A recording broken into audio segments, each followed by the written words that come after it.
His past was a canyon, and he walked along its rim. The sun bled out across the western plains, painting the vast, empty canvas of the sky in brutal strokes of orange and purple. Down below, in the deepening shadows, a lone campfire crackled, a single point of defiant warmth against the coming chill of the night. It was a silence that held the weight of memory, a stillness that carried the ghosts of forgotten bugle calls and the faint metallic scent of rain on dry earth. So before you get comfortable, take a moment to like the video and subscribe, but only if you genuinely enjoy what I do here. And while you're here, drop a comment below with where you're listening from and the local time on your side of the prairie. It's always a joy to know how far these old tales travel. So let me tell you the story of how one man's last connection to his past became the only weapon he had for his future. His name was Josiah Hedges, though it had been years since anyone had cause to use it. The land knew him simply as a shape, a solitary figure moving slowly across its face. His face was a map of old roads, etched by sun and time, and a thick gray beard did little to soften the stern set of his jaw. He moved with the deliberate stiffness of a man whose bones held the memory of old injuries and too many winters. Yet his eyes, the color of a faded blue uniform, were sharp and missed nothing. They scanned the horizon now, not with fear, but with the ingrained analytical habit of a man long accustomed to watching for threats. His only companion, a sturdy buckskin mare, lipped at the cool water from his canteen cup. He called her Promise, a name whose origins were a secret he kept for himself. She was not a magnificent warhorse built for thunderous charges, but a creature of steady temperament and quiet intelligence, a perfect mirror for the life Josiah sought. Their bond was a silent conversation spoken in the language of trust and routine. He'd set up his camp with the unconscious efficiency of a trained soldier. He hadn't just stopped anywhere. He'd chosen a shallow depression with a tall rock formation to his back, a position that offered cover and a clear field of view of the surrounding plains. His fire was small, built in a shallow pit to minimize its light and smoke. A cavalryman's fire. These were not the actions of a common drifter. They were the muscle memory of a man who had once lived and survived, in a world where a poorly chosen campsite could be a death sentence. After rubbing the mare down with a handful of dry grass and checking her hooves for stones, Josiah began his evening ritual. He took out a small canvas sack of Arbuckle's coffee beans and a small, hand-cranked grinder. The rasping sound of the beans being crushed was a small, comforting piece of civilization in the vast wilderness. He boiled the grounds in a battered tin pot over the fire, the rich, smoky aroma of chicory and coffee mingling with the clean scent of sagebrush. He poured a cup, the hot liquid black and strong, and leaned back against his saddle. He looked over at the mare, who was contentedly cropping the sparse but sweet buffalo grass. "Well, Promise," he said, his voice a low, gravelly rumble, unused for most of the day. "Another day put to bed. Good water in that creek back there. Ground soft enough. Can't ask for much more than this." The horse flicked an ear in his direction, a simple acknowledgement that was all the reply he needed. He was a man who had commanded hundreds of men, his voice once sharp with orders that sent them charging into the mouth of hell. Now, he spoke only to a horse, and he preferred it that way. The peace he had found in this solitary life was a hard-won treaty with his own memories, and he guarded it fiercely. As the last light faded and the stars began to appear, impossibly bright in the black sky, he prepared his bedroll. He laid it close to the fire, but not too close. Then he turned to his saddlebags. He handled them with a care that went beyond mere practicality. One bag was a standard size, holding his meager supplies. The other was different. It was longer, thicker, and heavier, made of thick, oiled leather. It was clearly old, the leather cracked and dark with age, but it was meticulously maintained. He unbuckled it from the saddle, not casually, but with a kind of reverence, and placed it on the ground beside his bedroll, within easy arm's reach. He laid a hand on it for a moment, his eyes closed, a silent, unconscious gesture, before finally settling down for the night. The bag lay there like a sleeping wolf, its contents a secret, a weight he had carried for years, a promise he had made that he prayed he would never have to keep. It wasn't the cry of a coyote that woke him. It was a sound that didn't belong to the natural rhythm of the plains, the soft clink of a shod horse stepping on loose stone, followed by the creak of saddle leather. Josiah Hedges was awake before the sounds had fully registered, his transition from a light doze to absolute alertness, as seamless and silent as a predator sensing danger. He didn't move a muscle. His breathing remained deep and even, his body a still silhouette in the faint glow of the dying fire. The soldier in him, the part he had tried to bury for 20 years, was now in command, listening, calculating. There were 5 of them. They were dismounted, attempting to circle his camp, but their clumsy movements spoke of arrogance, not skill. They thought him a sleeping old man, an easy mark. The first one stepped into the firelight, a young man with a hungry, feral look in his eyes and a cheap Belgian revolver stuffed into his belt. 3 more followed, their faces a gallery of callow cruelty, their gear a mismatch of stolen goods. The last to emerge from the darkness was their leader. He was older than the others, a man in his 40s with a confident swagger and eyes that were cold, flat, and devoid of any light. He walked over and nudged Josiah's boots with his own. "Well now, boys," the leader said, his voice a low, mocking drawl. "Look what we stumbled on.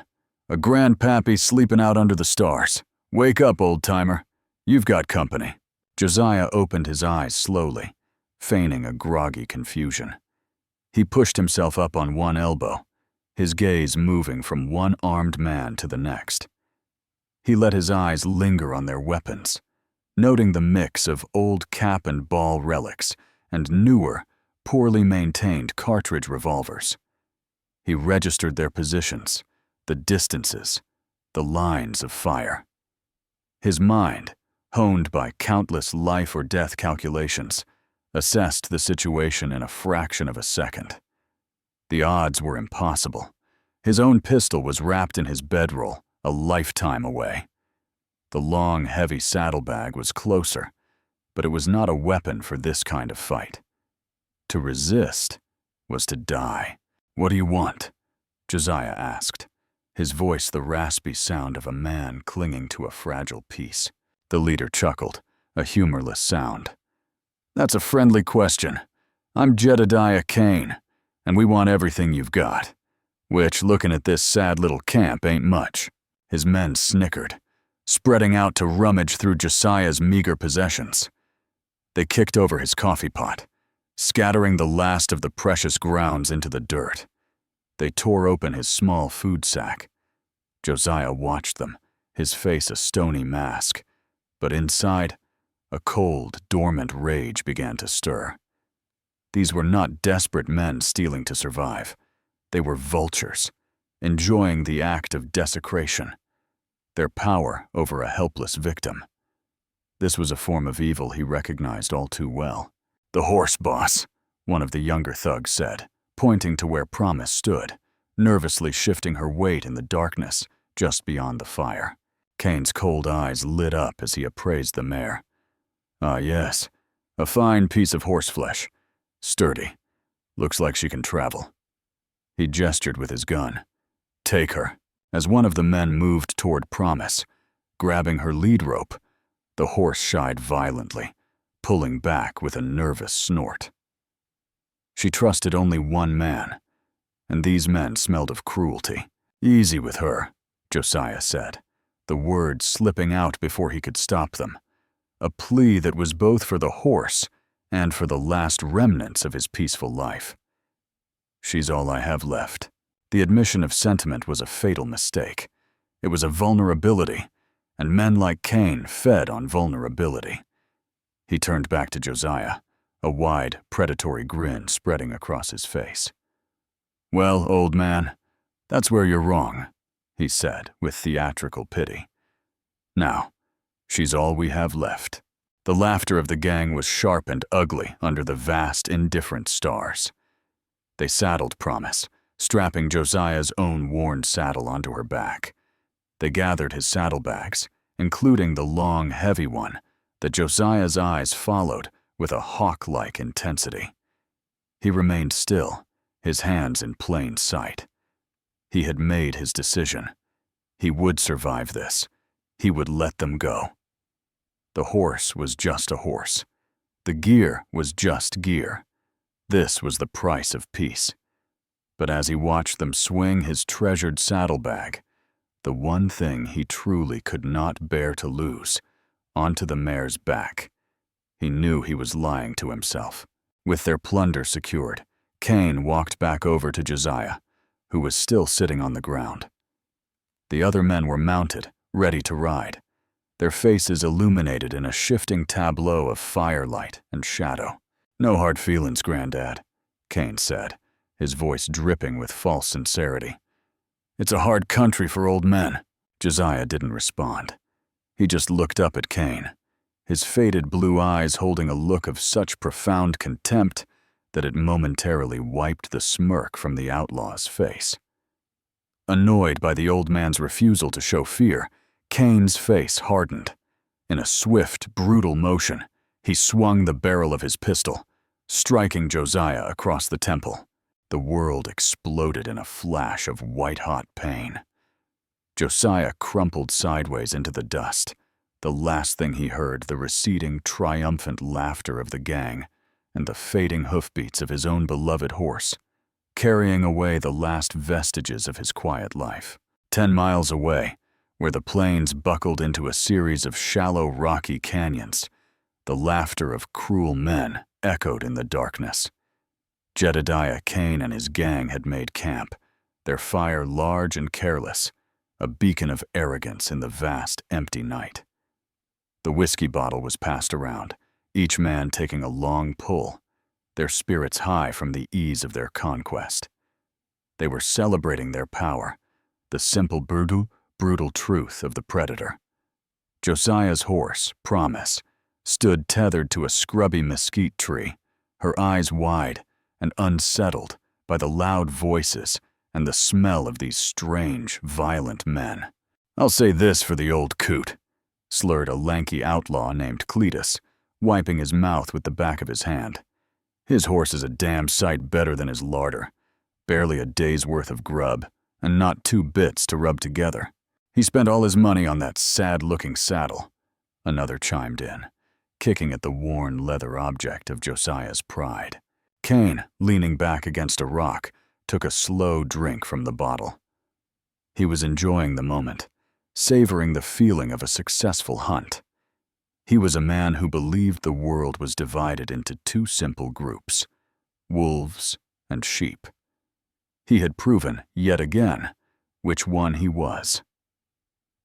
A man's pride is often the first thing he's willing to pay for, and the last thing he can afford, he said, his voice holding a tone of philosophical contempt. "Check the bags again. Sometimes old men hide their savings in strange places." Cletus dragged the saddlebags into the firelight. He upended the smaller one, its contents spilling into the dust. A spare wool shirt patched at the elbows, a small, worn Bible, a handful of jerky, and a tin of salt. The outlaws scoffed. "Pathetic," one of them muttered. Cletus then grabbed the second bag, the long, heavy one. He grunted with the unexpected weight of it. "Feels like it's full of bricks. What's an old man carrying that's so heavy?" He fumbled with the stiff leather buckles, his whiskey-addled fingers clumsy. Cain, growing impatient, snatched the bag from him. "Give me that, you fool." He held it upside down over a large, flat rock, and with a single, sharp shake, emptied its contents. It did not make the sound of bricks. It came out with a low, metallic shing of leather on steel, followed by a heavy, resonant clang as it hit the stone. Lying there in the flickering firelight was a United States Model 1860 light cavalry saber. Its 35-inch blade, though dulled by age, still held a faint, menacing gleam. The brass three-branch guard was tarnished but intact, and the dark leather grip, wrapped in its original brass wire, spoke of quality craftsmanship from a bygone era.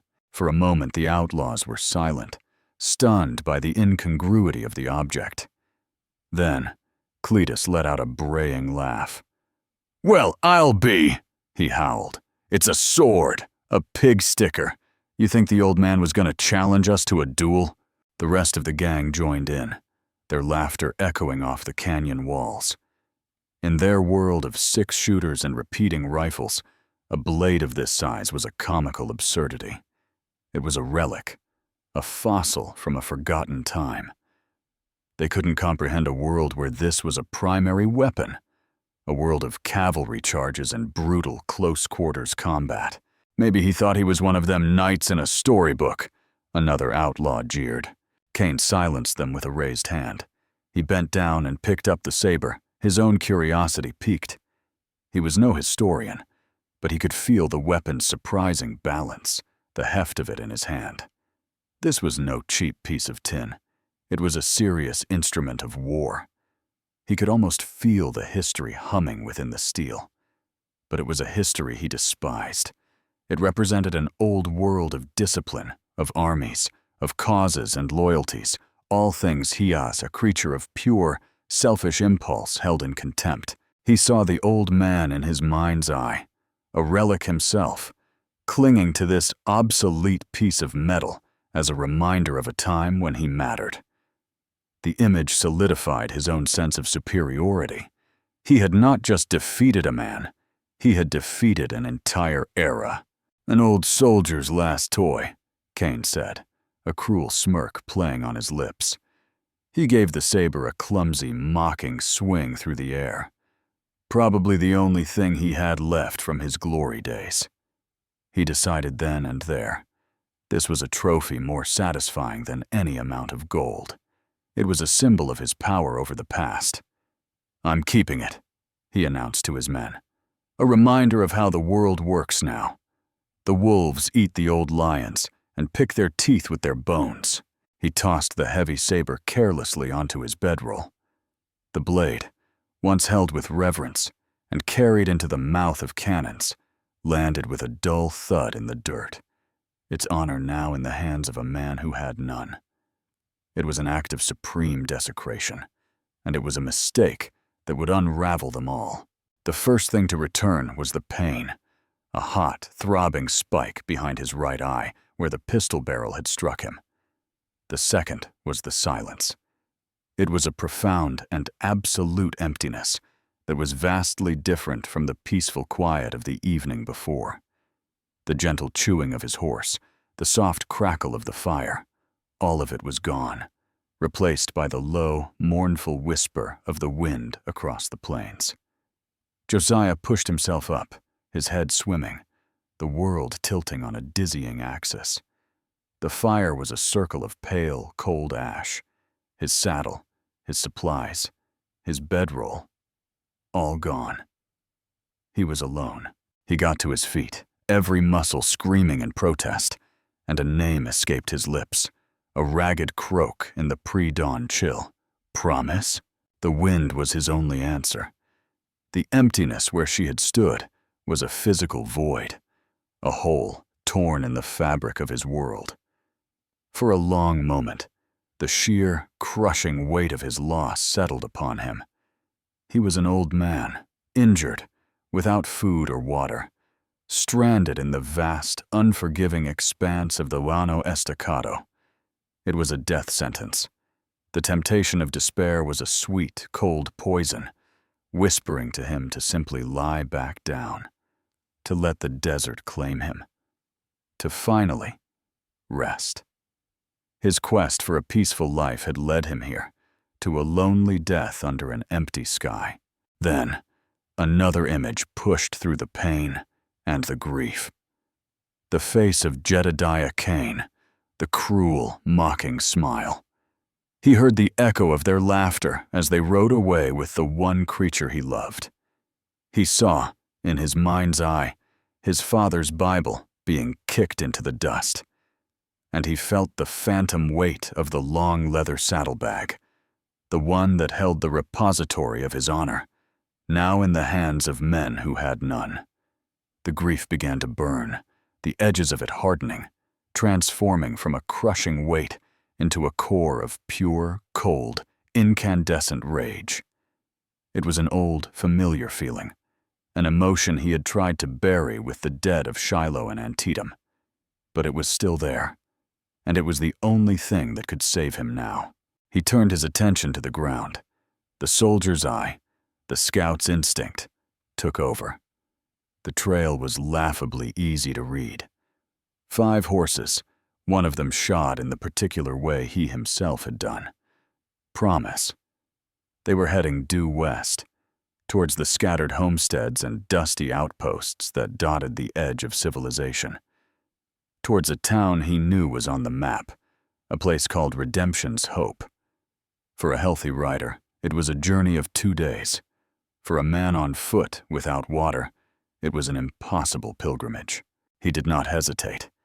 He ripped a strip of cloth from the bottom of his worn shirt, and, using the last of the dew collected on a broad leaf of a yucca plant, cleaned the gash on his temple. Then, with the first pale light of dawn breaking behind him, he began to walk.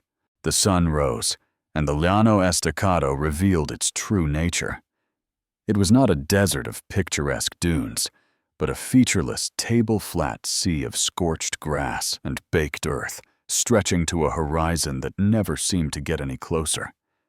The heat was a physical presence, a merciless weight that pressed down on him, stealing the moisture from his body and the reason from his mind.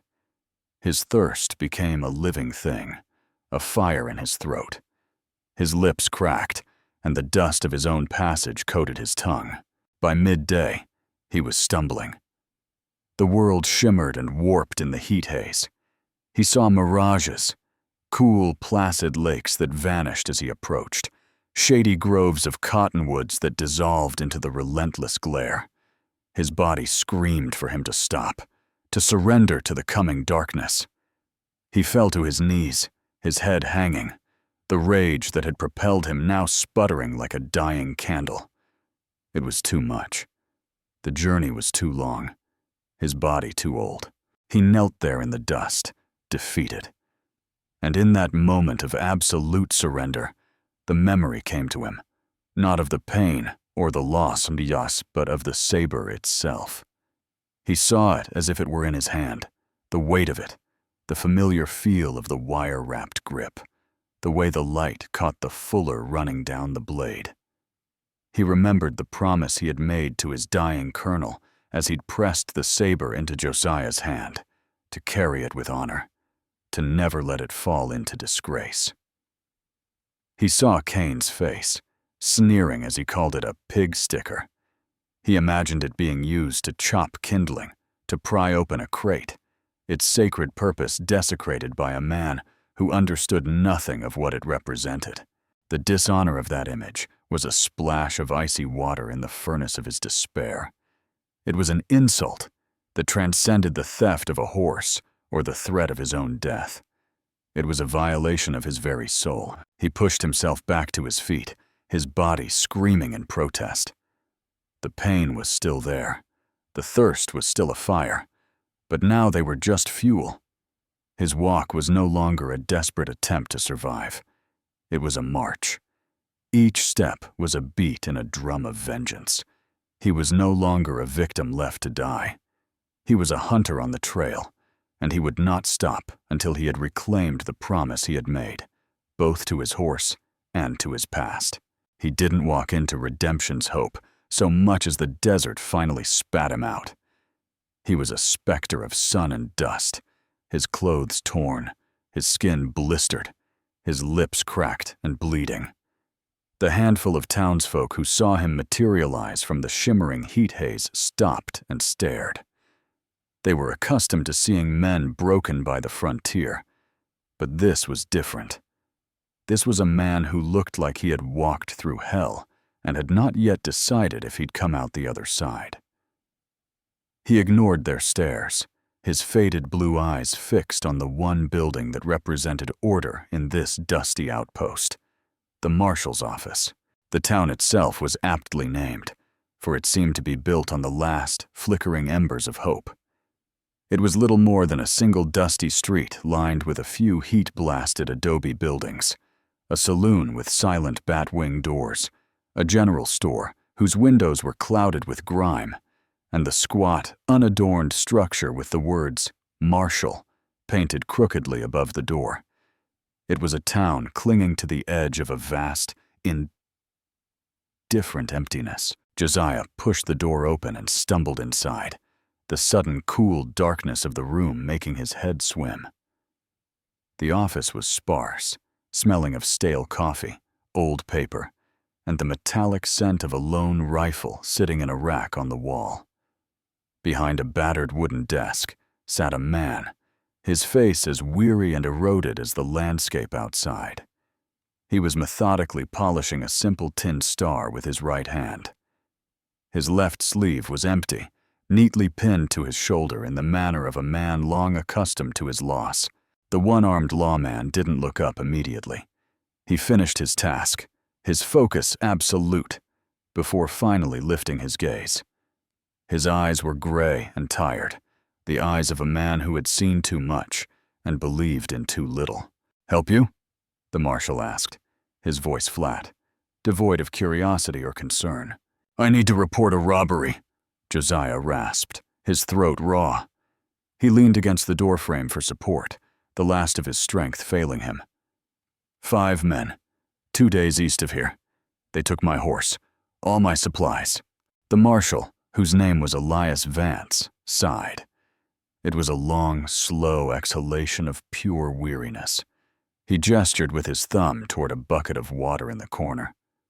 "Help yourself. Sounds like you had a rough go of it."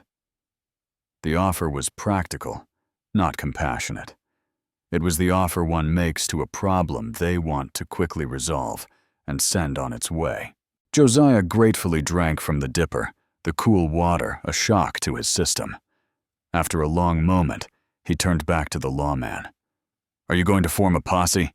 Go after them?" Vance gave a short, bitter laugh. "A posse? For who? For you? Son, I've got me, a blacksmith who drinks too much, and a bunch of storekeepers who can barely shoot a snake off their own porch.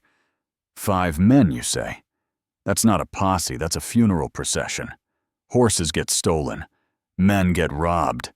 It's the cost of living out here. You cut your losses and you move on." It was a wall of pure, unadulterated cynicism. Josiah realized he was being dismissed as just another luckless fool. He needed to make this man understand. "They took something else," he said, his voice gaining a hard edge. "Something that can't be replaced. An old Cavalry Saber. It was my father's." It was a small lie, but a necessary one to convey value beyond the monetary. The word saber hung in the air, and the atmosphere in the room instantly changed. Vance stopped his idle movements. He looked at Josiah, truly looked at him, for the first time. He saw the way the old man held himself, the disciplined set of his shoulders despite his exhaustion. He saw the look in his eyes, and he recognized it. It was the look of a fellow veteran, and Marshal Vance hated it. "A Cavalry Saber," he repeated, his voice now low and cold. "Model 1860, I'd wager. Brass guard, wire-wrapped grip. A real officer and a gentleman type of weapon." Josiah simply nodded. Vance leaned back in his chair, the wood creaking. "Let me tell you something, old soldier," he said, his voice laced with a deep and ancient bitterness. "I've seen 100 men like you limp into towns like this, men who can't leave the war behind, Men still chasing a piece of it, some scrap of honor they think they lost, wrapped up in a flag, or a song, or a shiny piece of steel. He gestured with his chin at his own empty sleeve. I gave this arm for one of those shiny things, at a place called Cold Harbor.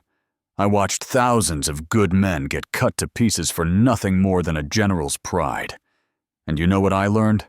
All that honor, all that glory, it's a ghost, and it's a hungry ghost. It leads men like you on foolish crusades that only ever end one way, with more blood in the dust. He stood up, the authority of his office settling around him like a shroud. Your war is over, Captain, or Sergeant, or whatever you were. There are no more bugle calls here. There's no cavalry coming over the hill. There is only this town, and I will not have it shot to pieces because you can't let go of a memory. Drink your water, find some shade, and then move on. There's nothing for you here. He turned his back on Josiah, a final, absolute dismissal. Josiah stood there, the cool water still on his lips, but the encounter had left him feeling more alone and adrift than he had in the middle of the desert. He had come seeking the law, and instead, he had found its ghost. The marshal's dismissal was a door slamming shut, but for Josiah Hedges, it was also a key turning in a lock. It freed him from the burden of hope in other men, freed him from the constraints of a law that had proven itself to be as broken and weary as the man tasked with upholding it. He did not go to the saloon to drown his sorrows, nor to the general store to beg for supplies. Instead, he turned his back on the town and walked with a steady, newfound purpose to its western edge, where the dusty main street dissolved back into the unforgiving plains. This was where they would have ridden out. This was where the trail would begin. To a normal man, the ground was a chaotic mess of overlapping hoofprints, wagon ruts, and the meaningless tracks of a town's daily life. It was a closed book. To Josiah, it was a story waiting to be read. He knelt, his old knees protesting, his eyes scanning the ground with a focus that was absolute. He ignored the obvious signs. He was a cavalryman, trained to read the subtle language of the earth, a skill learned over years of hunting men who moved like smoke. It was a form of literacy that few possessed, a mix of science and an almost supernatural intuition. He found it in less than a minute. Not a clear hoofprint, but something far more telling. A single, half-smoked cheroot, a cheap brand favored by bandits and drifters, its end still dark with saliva. A few feet away, he saw where a horse had nervously scraped a forehoof, the mark deeper than the others, a sign of an anxious animal. Promise. He noted how the other horse's tracks were bunched close together, moving at a relaxed pace. They were not running. They were confident, careless. They believed their victim was an old man who would die in the desert. See something, mister? The voice belonged to a boy of about 16, lanky and curious, who had been watching him from the doorway of the livery stable. It was the first voice in Redemption's hope that held no judgment, only inquisitiveness. Josiah looked up at the boy, then pointed with a gnarled finger. See that bent blade of grass there? The one next to the gray stone? The boy, whose name was Ben, squinted. Yeah, I see it. It's bent west, but the shadow is still on the east side of the stem. It hasn't had time to follow the sun. They passed this way less than 2 hours ago, Josiah stated, his voice swept with certainty. Ben's eyes went wide with astonishment. He'd lived here his whole life and had never seen anyone read the ground like that. It was like watching a man read a letter no one else knew was there. He walked closer, his earlier caution replaced by awe. You're tracking them, ain't you? The ones who robbed you? Josiah nodded, his eyes still scanning the ground. The big man, the leader. What do you know about him? That'd be Jedediah Kane, Ben said, his voice dropping. He and his boys are bad news. They ride through every few months. Mostly they just drink and cause trouble at the saloon. Marshal Vance just tells everyone to stay inside till they ride out. Says it's easier than cleaning up the mess of a gunfight. The information confirmed what Josiah already suspected. Vance wasn't just cynical. He was scared, content to let the wolves have their run of the territory as long as they didn't dirty his doorstep. Kane's gang was not an unknown entity. They were a known menace, allowed to fester.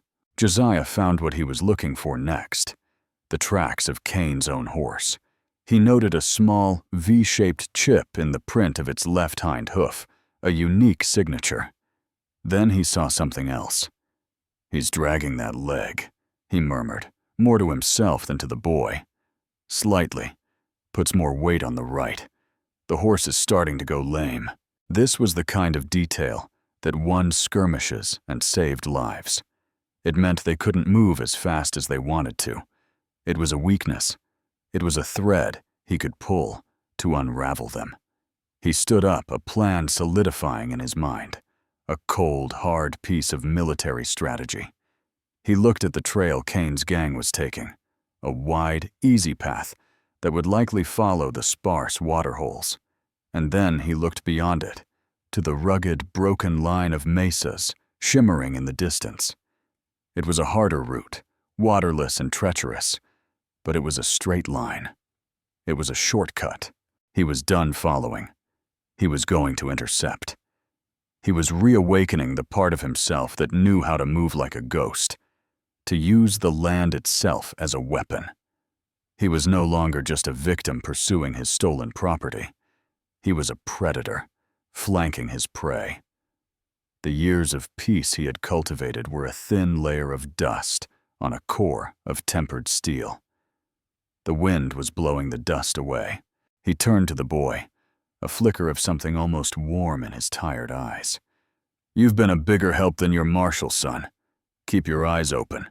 With that, Josiah Hedges turned his back on redemption's hope and walked toward the harsh, empty quarter, a lone figure setting out to wage a private war. He was a ghost on their trail before they even knew they were being haunted. The heat of the sun on his back was a familiar weight, a constant pressure that seemed to melt the present into the past. As Josiah crested a small rise in the barren landscape, the shimmering haze rising from the baked earth began to play tricks on his mind. The low whisper of the wind deepened into a roar, the roar of cannon fire and the high, terrifying whine of Minié balls. The dusty plains of Texas dissolved, replaced by the tangled, smoke-choked woods of the Virginia wilderness, the air thick with the smell of gunpowder, sweat, and blood. It was 1864, and he was a young man again, a lieutenant in the Union cavalry. He was on horseback, the worn leather of his McClellan saddle creaking with every frantic movement.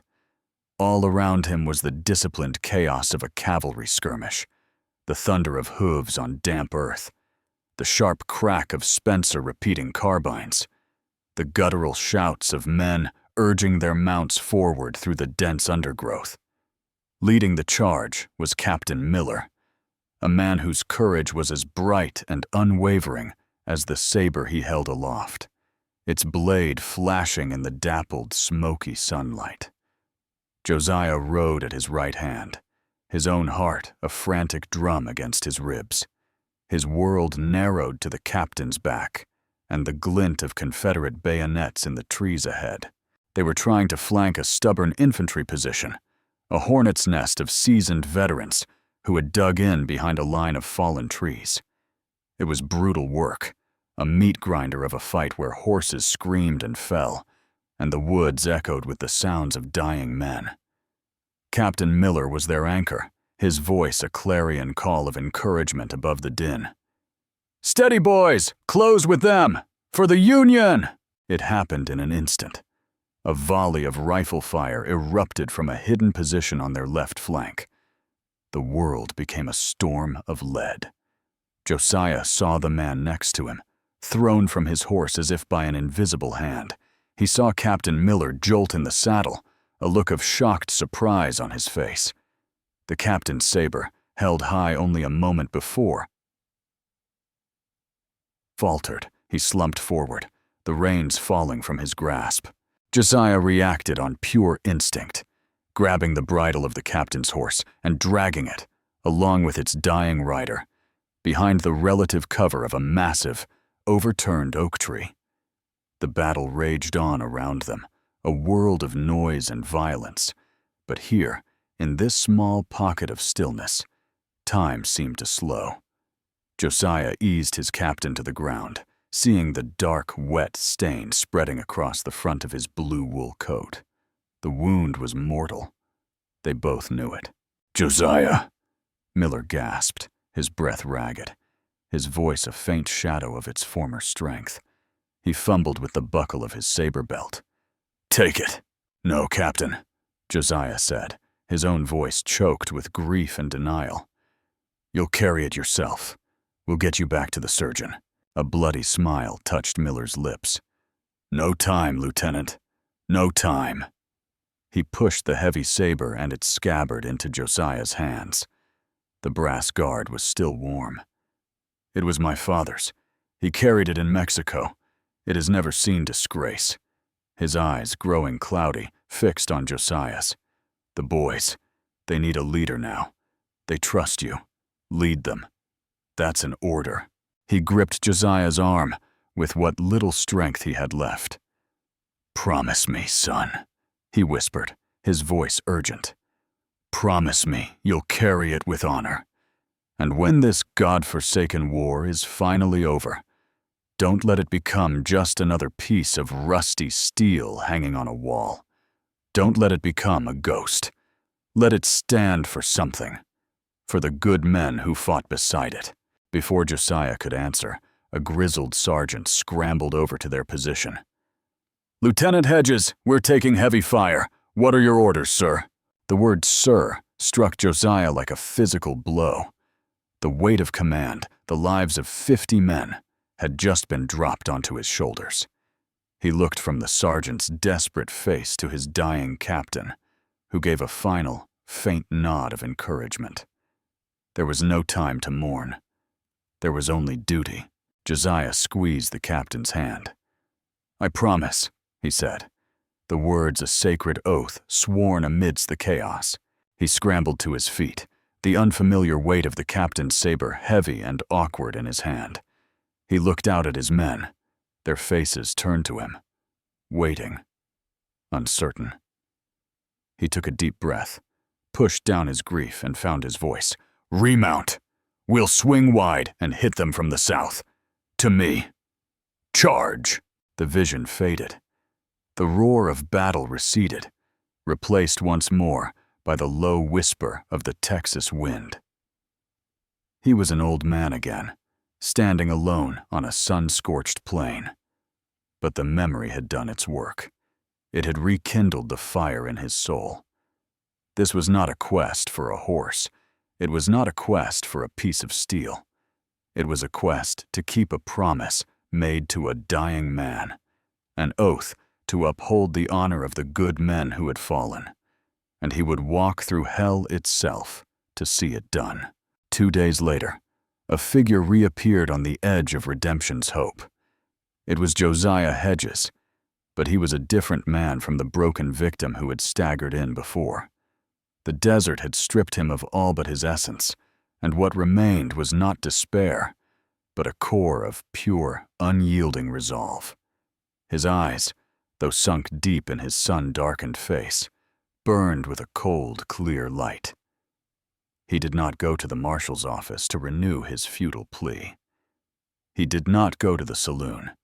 He walked with a steady, determined stride directly to the blacksmith's forge. The smithy was a cavern of heat and noise, run by a burly, though soot-stained man named Gus.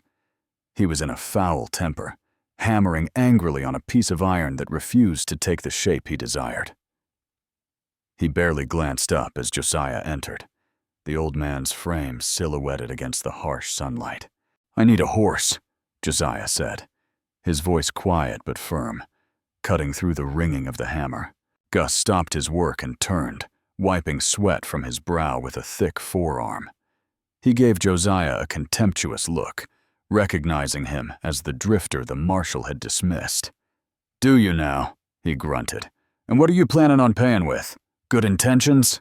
"I have skills," Josiah replied simply. The blacksmith let out a harsh laugh. "I got all the skills I need, old man, except the one to fix that mechanical devil over there." He jerked his head toward a large, complex piece of machinery sitting silent in the corner of his shop. It was the town's pride and its current curse. A new, deep well water pump, shipped all the way from a factory in Ohio. Flywheels jammed, and some gear inside is stripped. Thing's been busted for 4 days. Whole town's on water rations from the cistern. It's a disaster.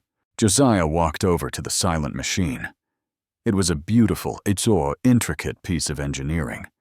But to a simple blacksmith used to wagons and horseshoes, its inner workings were a frustrating mystery.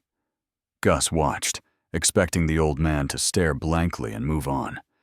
Instead, Josiah began to study it, his movements precise and analytical. He ran a hand over the cold cast iron of the flywheel, testing it for play.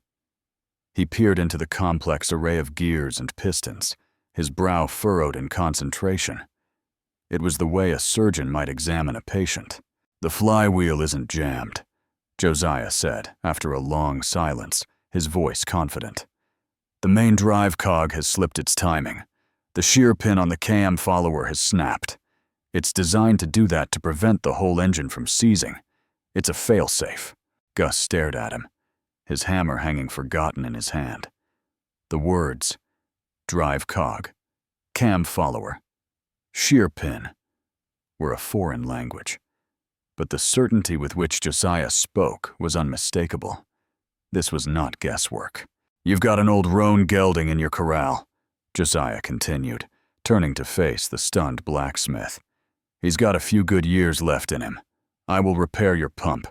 In exchange, you give me the horse, a full canteen, and enough jerky to last 3 days."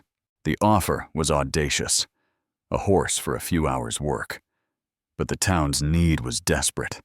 Gus's pride as the town's only mechanic warred with the memory of the angry, thirsty faces of his neighbors. His own family was rationing water. He looked from the silent, complex machine to the quiet, confident old man. In the West, a man's worth was ultimately measured by what he could do, and Gus was out of options. "You're on," he grunted.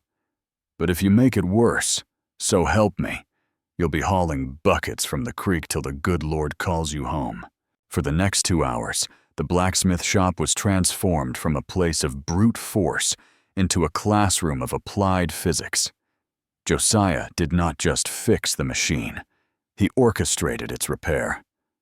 "Gus, I need you to heat this axle housing," he'd command, "but only until it's the color of a dull cherry. Any hotter, and the metal loses its temper." He used a long iron bar as a lever, applying pressure at a precise point to reseat the heavy flywheel, a feat of engineering knowledge that baffled Gus. He directed the blacksmith to fashion a new shear pin from a hardened steel nail, specifying its thickness and length down to a fraction of an inch. He moved with the quiet, assured competence of a man who had spent years maintaining the intricate machinery of a cavalry column, the wagons, the field artillery, the very tools of war. Finally, it was done. "All right," Josiah said, wiping grease from his hands with a rag. "Engage the windmill clutch." Gus, now more a humbled apprentice than a master of his own shop, pulled the long lever. For a moment, there was nothing but the creak of the windmill turning in the breeze. Then, a low groan of metal, a series of smooth, satisfying clicks, and the pump's main piston began to move, plunging and rising in a steady, powerful rhythm. A second later, a thick, beautiful gush of clear, cold water poured from the spout into the waiting trough. A small crowd that had gathered to watch the strange spectacle let out a spontaneous cheer. Gus could only stare, his face a mask of dumbfounded respect.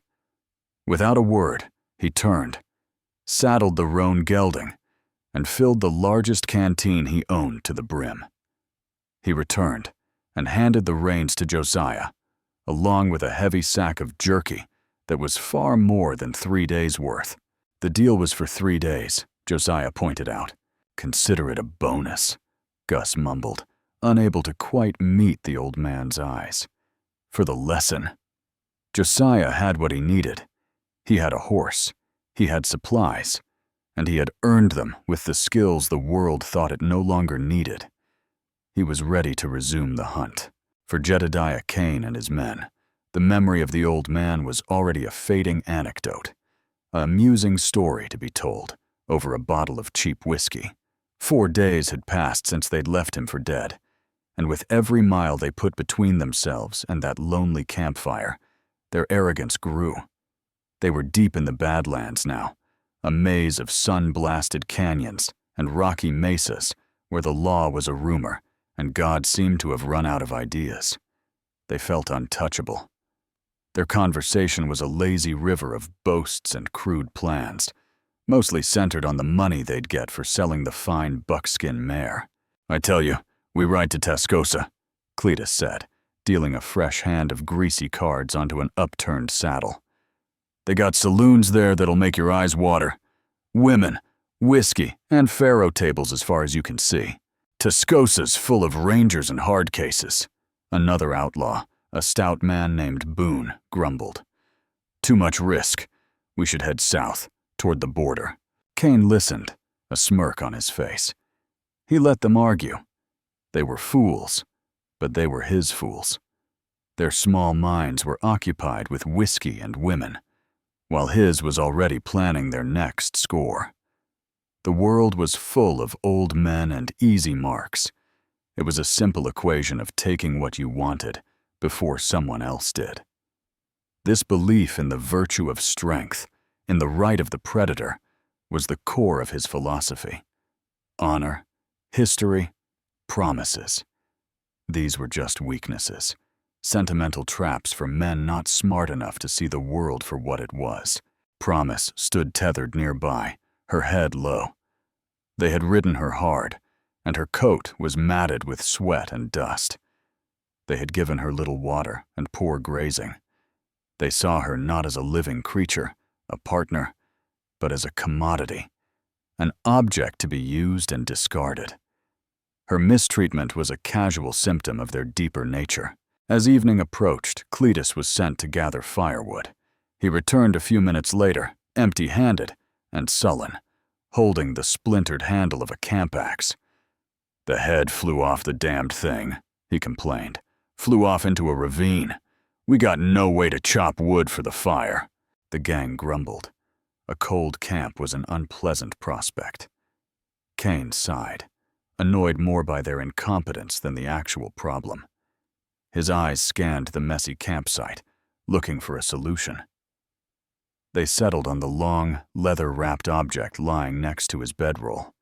A slow, cruel smile spread across his face. It was a perfect opportunity to make a point. "You're a pack of useless children," he sneered, getting to his feet.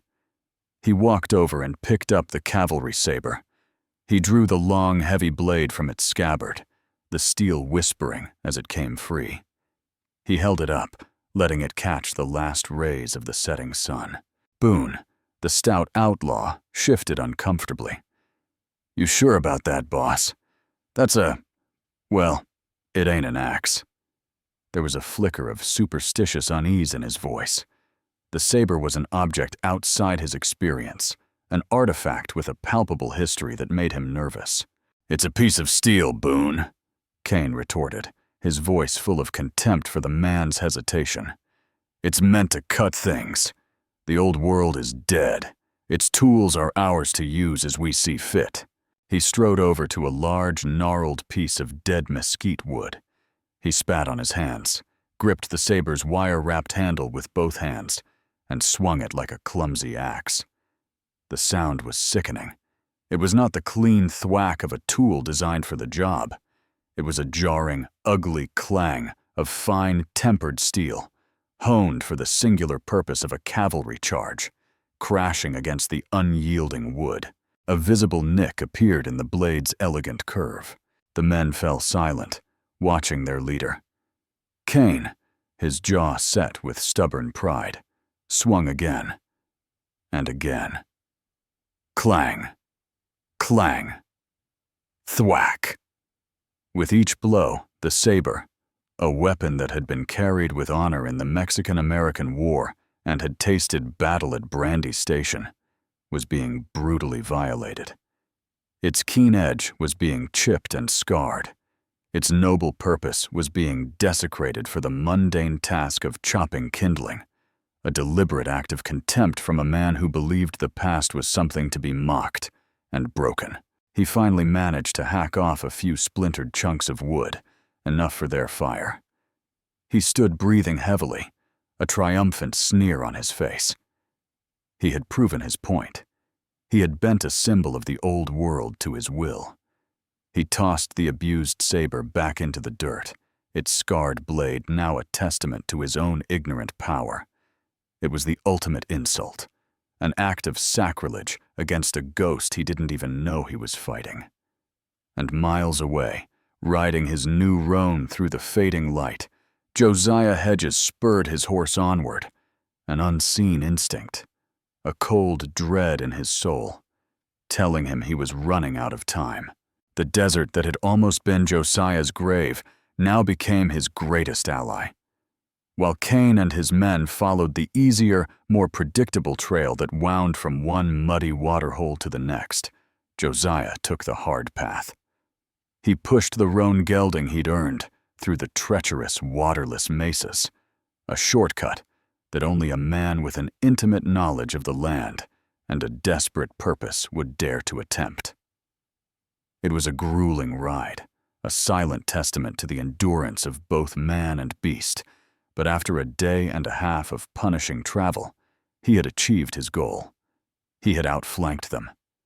From a high ridge, he could now see their distant dust cloud, a lazy plume moving slowly below him. He was no longer the pursued. He was the hunter. His movements were a masterclass in the forgotten art of the cavalry scout. He traveled mostly during the twilight hours of dusk and dawn, and under the pale, silver light of the hunter's moon. During the brutal heat of the day, when the outlaws were exposed and sweating under the sun, Josiah rested in the shade of a rock outcropping or a deep arroyo, conserving his energy and that of his horse. He made cold camps, never lighting a fire that could betray his position from miles away. He chewed on his tough jerky and supplemented it with the land itself, digging for the starchy roots of the yucca plant and setting simple traps for lizards and snakes, the kind of survival skills that kept long-range patrols alive when their supply lines were cut. This transformation was not without its cost. With every mile he traveled, with every hunter's trick he employed, he felt the peaceful man he had tried to become for 20 years, receding like a distant shoreline. The cold, efficient soldier was re-emerging, a part of his soul he had locked away after the war. He did not relish this. There was no joy in the hunt, only the grim, iron-willed resolve of a man fulfilling a duty. He was driven by the memory of Captain Miller's dying words, the sacred oath he had sworn over a stolen blade. On the third day of his pursuit, he found their previous night's campsite in the shallow canyon. His analysis was swift and clinical, his eyes taking in every detail. 5 men, he murmured to himself, dismounted and studying the ground. They drank heavily. He pointed to an empty whiskey bottle, carelessly discarded. They're getting comfortable. Their guard is down. He found the spot where Promise had been tethered. The ground was scuffed and torn, a sign of her continued anxiety. He saw the remains of their fire, the circle of blackened stones, and next to it, the pile of crudely hacked-up mesquite wood. He knelt, his heart pounding a slow, heavy rhythm. He ran his fingers over the ugly gashes in the wood, so different from the clean cuts of a proper axe. And then he saw it. A tiny sliver of metal, no bigger than his thumbnail, embedded in a log, gleaming faintly in the afternoon sun. He picked it up with a trembling hand. It was a flake of high-quality tempered steel, a chip from a blade. From his blade, he closed his fist around the sharp piece of metal, so tight that it bit into his palm, drawing a bead of blood. The rage that had been a cold, simmering fire in his gut now erupted into a white-hot, silent inferno. This was the proof, the tangible evidence of the sacrilege he had dreaded. They had not just stolen the saber, they had violated it. They had used a weapon of honor, a vessel of promises, as a common, brutal tool. The desecration was absolute. Any last lingering thought of simply retrieving his horse and fading away vanished. Any hope of avoiding further bloodshed was burned away by the heat of his renewed purpose. This was no longer about recovery, it was about retribution. The men he was hunting were not just thieves, they were blasphemers, and their crime demanded a reckoning. He remounted the roan, his face a mask of cold, implacable fury. There was no more caution in his pace, no more need for excessive stealth. He pushed the horse harder, closing the distance between them with a reckless speed. He rode through the night, his path guided by the moon and the burning image of the desecrated blade in his mind. By sunrise, he was close. So close, he could smell the faint scent of their wood smoke on the morning air. He reined in his horse at the peak of a high butte and looked down. Below him, less than a mile away, was the small, flickering light of their campfire. They were blissfully unaware. The ghost of their crime was no longer on their trail. He was now hovering at their shoulder, waiting for the perfect moment to strike. The morning after Kane's act of desecration, the mood in the Outlaws' camp had soured. The whiskey was gone, leaving them with pounding heads and a foul temper. It was Boone, the stout, superstitious one, who first felt the change. He was on the last watch before dawn, his eyes heavy with sleep, when he noticed it. On the rim of the canyon wall that overlooked their camp, silhouetted against the faintly glowing sky, was a small pile of stones, 3 flat rocks stacked neatly one on top of the other. He was certain it hadn't been there the night before. It was too deliberate, too perfect. It felt like an eye watching them. He nervously woke his boss. "Kane," he whispered, shaking his shoulder. "Look, up on the ridge." Kane rolled over, cursing. He squinted into the darkness, his eyes bleary. "It's a pile of rocks, Boone," he hissed, his voice thick with annoyance. "The wind does that. You're seeing things. Go make the coffee." Boone retreated, chastised, but not convinced. The dismissal from his leader did little to calm the unease coiling in his gut. An hour later, as the sun began to properly light the canyon, Cletus let out a panicked yell. "My horse! It's gone!" The gang scrambled to their feet. Cletus's mount, a scrawny pinto, was grazing peacefully about 200 yards away. When they reached it, they found the tether rope hadn't been broken or chewed through. It had been sliced cleanly in half with a single, razor-sharp cut. There was no struggle, no sign of disturbance. Just a silent, insolent message. Someone had crept into their camp while they slept, moved among them like a ghost, and freed a horse as easily as breathing. The arrogance of the past few days evaporated like a puddle in the noon sun. "A posse," Cletus stammered, his face pale. "It's gotta be a posse. Or rangers. They're toying with us, boxing us in." The fear was contagious. The vast, open landscape that had felt like a fortress of solitude now felt like a cage. Every shadow seemed to lengthen. Every rock formation seemed to hold a hidden rifleman. They began to imagine a dozen hardened lawmen, Texas Rangers perhaps, or a vigilante posse of regulators like the ones they'd heard about down in Lincoln County, closing a net around them. The idea of being hunted by one feeble old man was so far outside the realm of possibility that it never once entered their minds. The evidence pointed to a large, skilled, and terrifyingly patient enemy. "There is no posse," Kane snarled, though his own eyes were now darting nervously toward the canyon rim. His pride was at war with the undeniable evidence.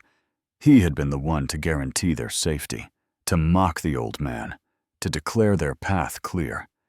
To admit he was wrong, to admit they were being expertly stalked, was a blow to his authority he could not afford. "It was probably a rival outfit trying to spook us. We're not running from shadows." But his blustering did little to quell the rising tide of paranoia. As they rode out that day, the easy camaraderie was gone, replaced by a tense, oppressive silence. Every man was locked in his own fearful thoughts. They rode with their hands hovering near their guns, starting at the sound of a startled quail or the distant cry of a hawk. Kane's leadership, once their source of confidence, was now beginning to feel like a liability. His arrogance had made them careless, and now they were paying the price. Josiah watched them from a mile away, a ghost on a high ridge. He saw their fear in the way they rode, bunched together for protection, their heads constantly swiveling. He had not fired a single shot, but he was waging a war in their minds. He was using the land as his accomplice, turning their own guilt and arrogance into a weapon against them. In the old myths, men were led to their doom by phantom lights, by whispers on the wind. Josiah had become that force. He was the will-o'-the-wisp on the plains, a silent, unsettling presence that was systematically dismantling the gang from the inside out. That afternoon, Boone swore he saw a glint of light from a high mesa, like a man using a looking glass. Cletus found a single, spent cartridge casing by a dry riverbed, not the .44 caliber they all used, but a larger, older .50-70 shell from a government carbine. It was another breadcrumb, another piece of psychological torment. Each new sign confirmed their belief that they were being hunted by a large, well-armed, and ghost-like force. Their numbers felt like a disadvantage, a bigger target. They began to bicker amongst themselves, arguing over the best path, their discipline completely gone. Jedediah Kane, for all his bluster about wolves and sheep, was quickly losing control of his pack, and they were all being herded toward a final confrontation by a shepherd they couldn't see. Fear made the outlaws cautious, but caution without skill is just organized panic. That night, they made their camp in what they thought was a fortress, a tight box canyon with high walls and a single, narrow entrance. Convinced they were being hunted by a large posse, Jedediah Kane posted 2 sentries, Cletus and Boone, to guard the entrance. They stood with their rifles ready, peering nervously into the oppressive darkness, jumping at every gust of wind and shadow that danced in the moonlight. They believed they were ready for an attack. They were watching for a charge. They should have been listening for a whisper. Miles away, Josiah dismounted. He wrapped the roan's hooves in spare scraps of blanket, muffling their sound, and tethered it in a hidden arroyo. He approached the last mile on foot, moving with a silence that was truly ghostly. He was no longer a man walking. He was a part of the landscape, his movements flowing with the rhythm of the night. He reached the edge of the canyon and lay on his belly, observing the camp for nearly an hour. He saw the 2 sentries, their fear a palpable scent on the air. He noted their positions, their predictable patterns of looking left, then right, then at each other for reassurance. He did not engage them directly. He had learned from men far more skilled than this gang that the best way to defeat a guard is to defeat his maw. He circled wide, climbing a low, crumbling section of the canyon wall until he was behind them. He found a loose rock the size of a man's fist. With a practiced flick of the wrist, he tossed it far out into the darkness to the left of the canyon entrance. It landed with a loud clatter. "What was that?" Cletus yelped, spinning around, his rifle raised. "I don't know. Sounded like a rock slide," Boone whispered frantically. "Go check it out." "You go check it out." In their panic, they both abandoned their posts, creeping together toward the source of the sound, their backs turned to the very entrance they were supposed to be guarding. It was the amateur mistake Josiah had been counting on. He slipped between them and into the camp, a phantom melting into the shadows cast by the dying fire. He moved with breathtaking precision. He saw the sleeping forms of the other 3 outlaws, wrapped in their blankets. He saw Cain, sleeping near the fire, his face peaceful in a way that seemed obscene. Lying on the ground beside him, its scarred blade reflecting the faint moonlight, was the saber. Josiah stood over his nemesis. His hand went to the heavy skinning knife at his belt. Here was his chance. A single, silent movement, and it would all be over. The man who had pistol-whipped him, who had stolen his horse, who had desecrated the symbol of his honor, was helpless. Vengeance was a coiled snake in his gut. But he slowly pulled his hand away. This wasn't the time. Killing Cain now would be satisfying, but it was not the mission. The oath was not just to avenge the saber, but to carry it with honor. A knife in the dark to a sleeping man was not honor. It was just another murder. His objective was to cripple, to dismantle, to reclaim. He moved to their supplies. He found their canteens and water skins. He didn't take them. He uncorked them, pouring the precious water onto the thirsty sand until only a swig remained in each. He found their saddlebags and located their boxes of spare ammunition. He pocketed every last cartridge. He saw his own small sack of jerky and took it back. He was stripping them of their ability to fight and to travel. His final objective was the horse line. His heart ached as he saw Promise standing among the outlaws' mounts. She saw him, and her ears pricked forward, a soft nicker rumbling in her chest. He put a finger to his lips, a gesture she could not understand, but whose calming intent she felt. He could have taken her then, but it would have been too slow, too risky. He had a better plan. He moved down the line of tethered horses, his sharp knife flashing in the moonlight, slicing through the rope of every horse that did not belong to him. He retreated to the mouth of the canyon, hiding himself in the deep shadows where the sentries should have been. He put 2 fingers in his mouth and let out a sharp, piercing whistle, the cry of a nighthawk, a sound that was both natural and jarring. In the same motion, he scooped up a handful of pebbles and threw them hard into the midst of the now untethered horses. The effect was instantaneous.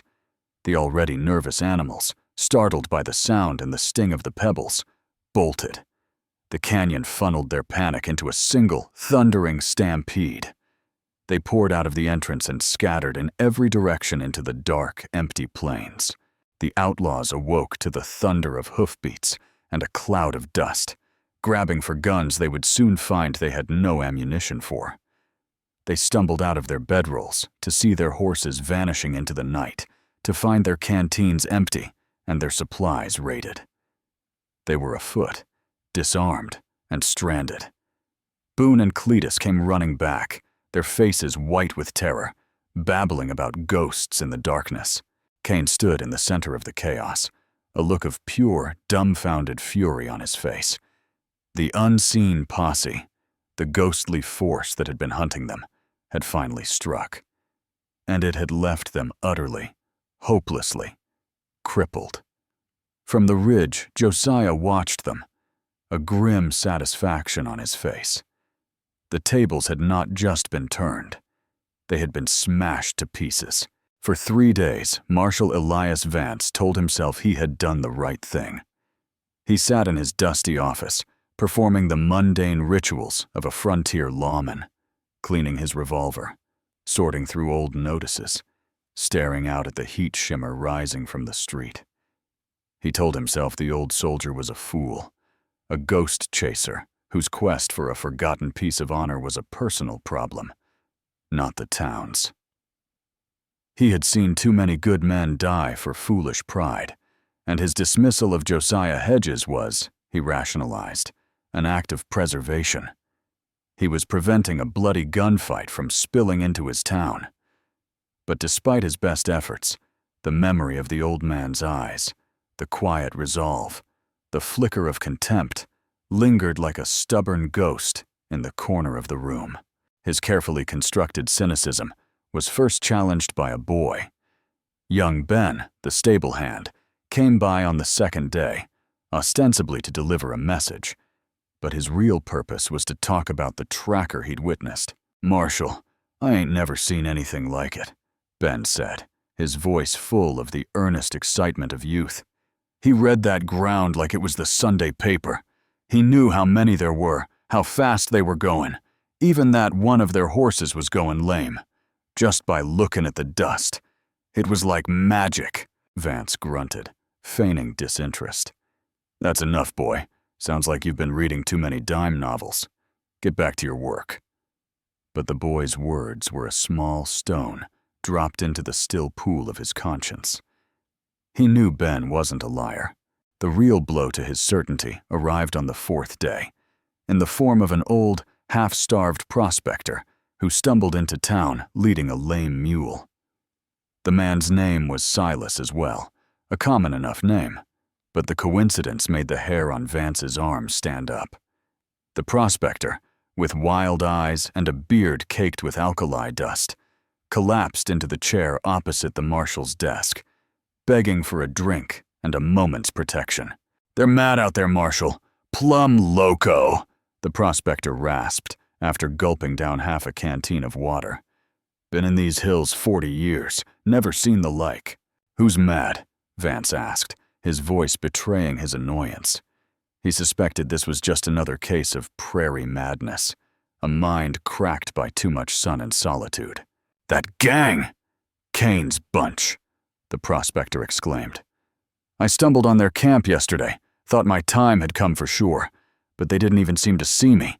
They were huddled around a fire down arguing, looking over their shoulders like the devil himself was on their trail.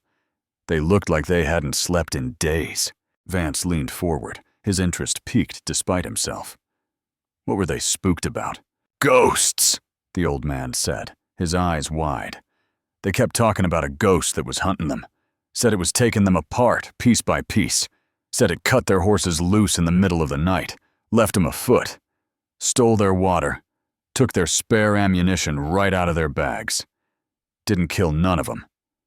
Just crippled them. Left them stranded."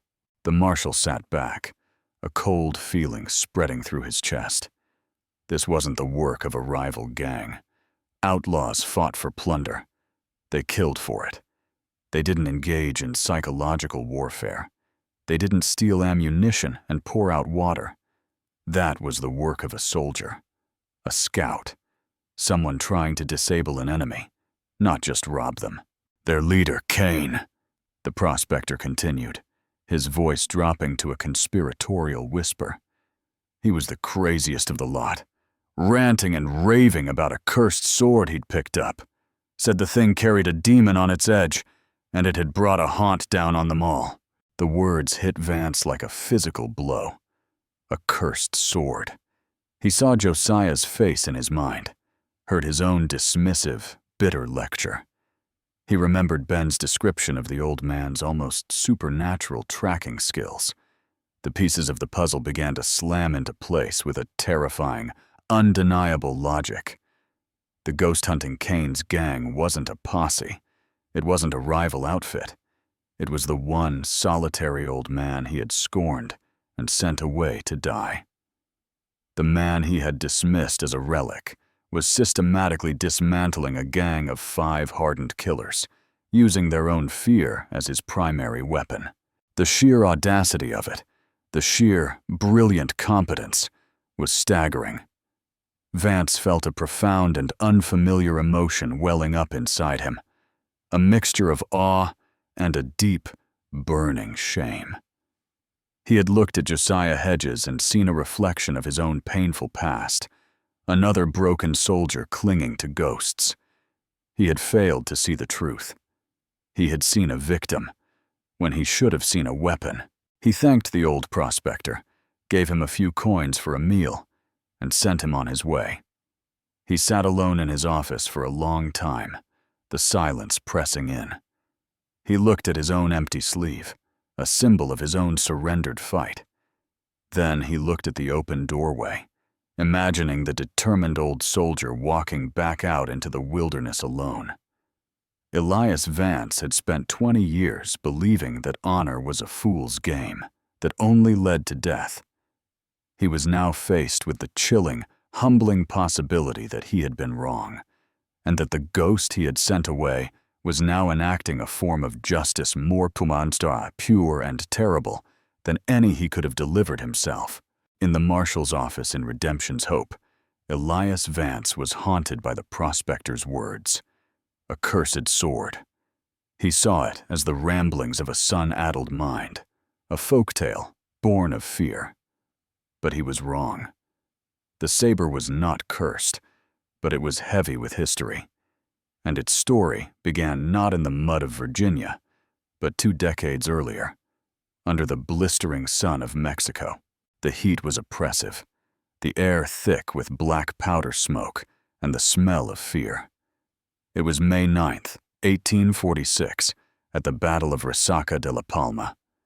A young Major Miller, father of the man Josiah would one day call captain, found his squadron of U.S. dragoons pinned down in a dense chaparral thicket. They were taking horrendous fire from a Mexican artillery battery positioned perfectly on the opposite side of a ravine. The cannons, firing canister shot, turned the surrounding brush into a shredder, and any man who broke cover was immediately cut down. The man who would one day be Josiah's captain was just a boy at this time, back in Ohio. But his father was here, in the thick of it, trying to keep his men from breaking. Major Miller was a hard man, forged in the frontier forts, and he was watching his command being bled white. The saber at his side was not the elegant Model 1860 his son would one day carry, but its father. The heavier, straight-bladed Model 1840 Cavalry Saber, a formidable weapon, nicknamed the wrist breaker by the men who had to wield it. It was a tool of brutal, overwhelming force. "We can't stay here, sir," a young lieutenant shouted over the din. "They'll tear us to pieces." "And we can't retreat," Miller roared back. "We fall back, and the whole flank collapses." He saw his dilemma with stark clarity. To stay was certain death. To retreat was disgrace and the death of other men. There was only one option left, an act of such audacious, suicidal madness that no sane commander would consider it. He waited, watching the artillery battery. He saw the Mexican gun crews swabbing the barrels, reloading.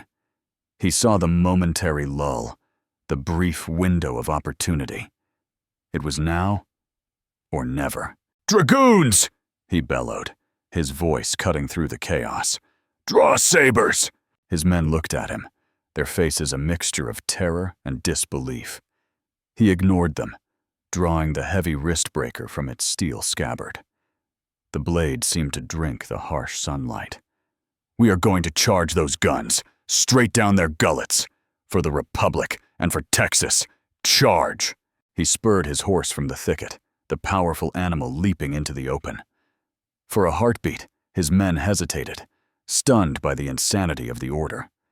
Then, seeing their commander alone, charging headlong toward the cannons, their loyalty overcame their fear. With a collective roar, 200 horsemen surged from the brush, a wave of blue and steel, their heavy sabers held high. The Mexican gunners, shocked by the sudden charge, scrambled to get their cannons aimed and fired.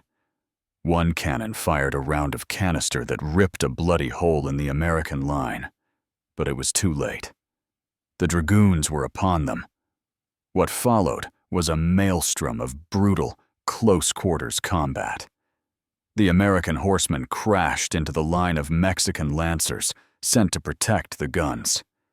It was a clash of styles, the long, stabbing reach of the lance against the heavy, chopping power of the American saber. Major Miller was a whirlwind of controlled fury. He fought not with finesse, but with terrifying strength. His heavy blade broke lances, shattered sword guards, and carved a path through the enemy ranks. His eyes were fixed on his target, the Mexican officer on a fine white horse, trying desperately to rally his men around the guns. Miller charged him. Their blades met in a shower of sparks. The Mexican officer was skilled, his lighter Toledo blade dancing and weaving, but Miller's powerful, relentless chops with the wristbreaker were too much. With a final desperate parry, the Mexican sword arm was beaten down, and Miller's heavy blade struck true. The officer fell from his horse. Seeing their commander fall, the remaining Mexican soldiers broke and fled. The artillery battery was taken. The charge, an act of pure, heroic desperation, had succeeded. It became a turning point in the battle, a story that would be told around campfires for years. And the saber, the heavy, unforgiving blade that had led the impossible charge, became a legend within the regiment. It was no longer just a piece of government steel. It was the Miller blade, a talisman, a symbol of courage against impossible odds. The flashback faded, leaving the echo of heroism in its wake. The history of the blade was not one of curses, but of valor. And this was the legacy that Josiah Hedges was sworn to protect. This was the sacred object that Jedediah Kane, in his ignorance and arrogance, was now using to hack at firewood, an act of desecration that Josiah was closing in, mile by painstaking mile, to answer for. For 2 days, Kane's gang walked through their own personal hell. The psychological torment inflicted by their unseen pursuer was now compounded by the brutal physical reality of their situation. Afoot, with little water and no spare ammunition, they stumbled through the Badlands, their arrogance burned away by the relentless sun, leaving only raw, exposed fear. The world had become a hostile entity, with every canyon pass seeming like an ambush site, and every shadow holding a potential enemy. Their arguments became more frequent, their accusations more bitter. The gang was rotting from the inside out. It was on the afternoon of the second day of their march that they saw it. Shimmering in the heat haze at the bottom of a long, dusty basin was a low, squat building made of adobe and sun-bleached wood. A faint trail of smoke rose from its chimney. It was a cantina, an isolated, lawless watering hole on a little-used trail to the border. To the desperate, thirsty men, it looked like the promised land. "We've got to stop," Cletus pleaded, his voice a dry croak. "I'd kill for a drink." "It's a trap," Boone said immediately, his eyes scanning the surrounding hills with paranoid fervor. "He's herded us here. He's waiting for us inside." "Who is?" Kane snarled, turning on him. "The ghost you see behind every rock? The demon you think lives in my sword? There is no he. We had a string of bad luck, that's all. We are going into that cantina. We are going to have a drink, and we are going to pull ourselves together. That is the end of it." Kane's authority, though badly damaged, was still backed by a latent violence that his men feared. He needed this stop. He needed to reassert his control, to perform an act of confidence so bold it would shock his men out of their debilitating fear. He strode toward the cantina, and after a moment's hesitation, His ragged followers trailed behind him, their thirst and their fear of him marginally outweighing their fear of the unknown. The place was called La Serpiente, according to a faded hand-painted sign that creaked in the hot wind. Inside, the air was cool and dark, smelling of stale beer, cheap tequila, and the sweat of men who worked hard and lived harder. A few silent vaqueros nursed their drinks at the bar, and a single, threadbare gambler played a solitary card game at a corner table. The bartender, a grim-faced man with a scar that cut through one eyebrow, watched them enter, his expression neutral. He knew trouble when he saw it. Kane slammed the last of their stolen coins onto the rough-hewn bar. "Whiskey," he commanded, "and leave the bottle." The first drink was a dam breaking. The fear and tension that had been coiling inside them for days was instantly washed away in a flood of cheap, burning liquor. A wave of manic, almost hysterical relief washed over the gang. Their hushed whispers became loud boasts. Their nervous glances were replaced by wild laughter. They had made it. They had outrun the ghost. They took over a large table in the center of the room and started a loud, aggressive game of 7-Up.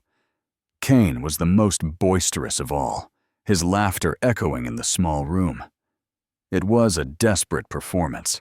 He was trying to convince his men, and perhaps himself, that he was still the confident, fearless leader they had followed into the desert. To prove his utter contempt for the source of their superstitious fears, he propped the Cavalry Saber against his chair in full view. At one point, impatient for a refill, he grabbed the saber and used its heavy, 3-branched pommel to bang thunderously on the table. Bang! Bang! Bang! The sound made the bartender and the other patrons flinch. The desecration was now a public spectacle. He was using the symbol of his enemy's honor as a common barroom gavel. The two vaqueros quietly finished their drinks, left their coins on the bar, and slipped out the door. The gambler, seeing the unstable energy in the room, gathered his cards, nodded to the bartender, and followed them. Within an hour, Kane and his men were alone in the cantina, their loud voices and forced laughter echoing in a room that had become their own private asylum. They had achieved a kind of dominance, but in doing so, they had become completely isolated. Deep into their second bottle, they had forgotten everything. The fear, the pursuit, the ghost on their trail, all of it was drowned in a sea of whiskey. They had forgotten to post a sentry. They had forgotten they were still being hunted. They believed, with the false certainty of drunks, that their ordeal was finally over. Outside, in the cool darkness of the rising moon, Josiah Hedges sat motionless on his roan, watching from a ridge a quarter-mile away. He had watched the vaqueros and the gambler leave. He now watched the yellow rectangle of light from the cantina window, a beacon marking the location of his quarry. They had foolishly trapped themselves, convinced they had found a sanctuary. Josiah pulled a strip of dried jerky from his saddlebag and chewed it slowly, his eyes never leaving the light. He would let them drink. He would let them become careless. The hunter was patient. The trap was set. All that was left was to spring it. To the drunken men inside, celebrating their imagined escape, the cantina was a fortress of boisterous camaraderie. To Josiah Hedges, watching from the moon-drenched darkness, it was a poorly designed coffin with only one door. He had allowed them their moment of relief, their descent into the stupor of cheap whiskey. He had given them enough rope, and now they had hung themselves. The time for psychological warfare was over. The time for the siege had begun. He did not rush. A cavalryman preparing for an engagement first surveys the terrain, and Josiah treated the isolated cantina as he would an enemy fortification. He dismounted, leaving the roan in the cover of a dry wash, and began a wide, silent circle of the building on foot. His eyes, accustomed to reading landscapes, absorbed every detail. The building was a classic jacal, its thick adobe walls providing excellent cover against gunfire. There was one heavy plank door at the front, spilling yellow lantern light into the darkness. At the back, he found a single, small window, its wooden shutter closed tight. There were no other exits. It was a box, a trap of their own choosing. His plan was not one of frontal assault. That was Cain's way, brutal, arrogant, and loud. Josiah's way was the way of the scout, the soldier. To control the battlefield before the first shot was fired, to strip the enemy of all options until only surrender or death remained. His first objective was to eliminate their single greatest advantage, their mobility. He moved with a profound silence toward the hitching rail where the outlaws' horses, with his own dear Promise, were tied. The animals shifted nervously as he approached, sensing a poor presence in the dark. He went to Promise first, murmuring her name in a low, soothing tone she instantly recognized.